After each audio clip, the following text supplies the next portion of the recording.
चलिए फ्रेंड, मैं आपको आज हाफ केजी केक की पूरी केक की फिनिशिंग किस तरह से करते हैं और कैसे इसको 3 लेयर में कटिंग करते हैं वो मैं आप सबको सिखाने वाली हूँ।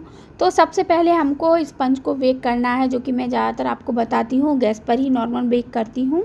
तो इसको अच्छी तरह से बेक कर लिया है। ये हमारा पूरा हाफ केजी का है। ये इसकी आइसिंग हमें किस तरह से करनी है ये हमें ध्यान रखना है, और कुछ छोटी छोटी चीज़ों को भी ध्यान में रखना है हमें किस तरह से इस पर यूज़ करना है। तो सबसे पहले हमको क्रीम को बीट कर लेंगे जो हमें करनी चाहिए, और उसके बाद हमें पानी लेना चाहिए। जब भी हम स्पंज को सोक करेंगे या शुगर सिरप या क्रश को पानी में डाल के इसको अच्छी तरह से ब्रेड को अच्छी तरह से सोक करेंगे, या नॉर्मल पानी से भी हम इसको सोक कर सकते हैं।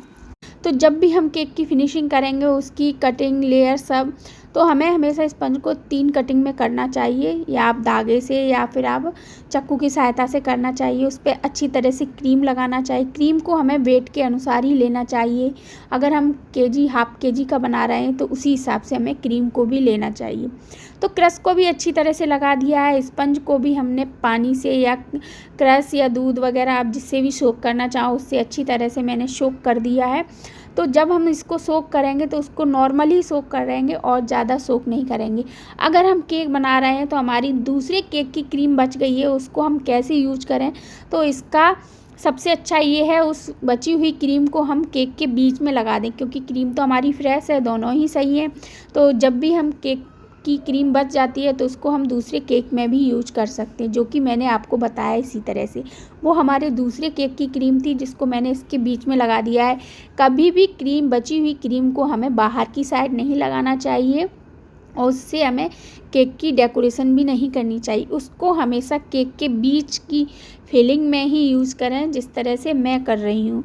इस तरह से यूज करने से क्या होगा कि किसी को पता भी नहीं चलेगा, और हमारा केक की जो क्रीम है वो भी उसके अंदर लग जाएगी, एडजस्ट हो जाएगी। और जब भी हम क्रीम को बीट करें तो उसको अच्छी तरह से बीट कर लें, और केक को भी अच्छी तरह से ठंडा कर लें। ठंडा करके ही हमें केक को देना चाहिए। तो ये हमारा दूसरा बेस भी लग चुका है। तो इसकी अब हम फिनिशिंग कैसे करें। जब भी हम केक की फिनिशिंग करते हैं तो उसकी फिनिशिंग अच्छी नहीं आती है।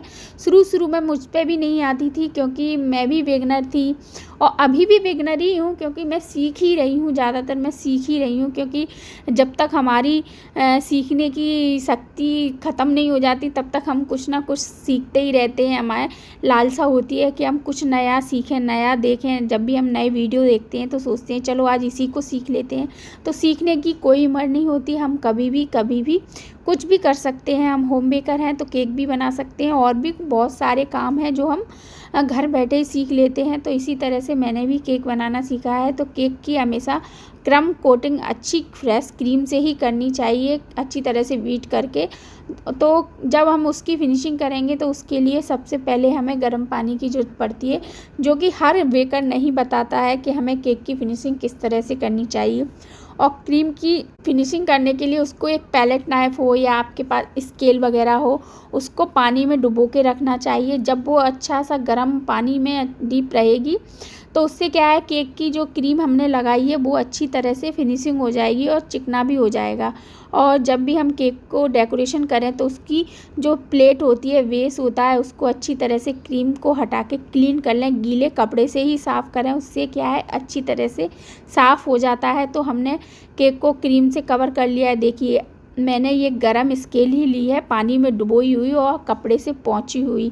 और जब भी हम कपड़े से पोंछें तो अच्छी तरह से ही पोंछें, और उसको देखें कहीं उस पर पानी ना लगा। अगर पानी लगा रह जाएगा उस स्केल या जो जिस चीज़ को भी आप यूज़ करते हैं, तो उससे हमारी क्रीम जल्दी मेल्ट होने लगती है, मॉइस्चर पकड़ लेती है, और क्रीम हमारी जल्दी केक सेट नहीं होता। और इसके ऊपर अगर आप चाहो तो किसी भी डिज़ाइन की डेकोरेशन, दूसरे कलर की डेकोरेशन करेंगे तो ये भी काफ़ी अच्छी डेकोरेशन हो जाएगी। इस केक को हम फ्रिज में रख देंगे सेट होने के लिए। जब हमारा ऑर्डर आएगा तो उस पर हम कस्टमाइजेशन करके इसको उस तरह से केक हम बना सकते हैं। तो आपको मेरी ये जानकारी कैसी लगी? अगर आप मेरे यूट्यूब चैनल पर पहली बार जुड़े हैं तो प्लीज़ मेरे चैनल को सब्सक्राइब कीजिए, लाइक कीजिए, शेयर कीजिए। इसी तरह की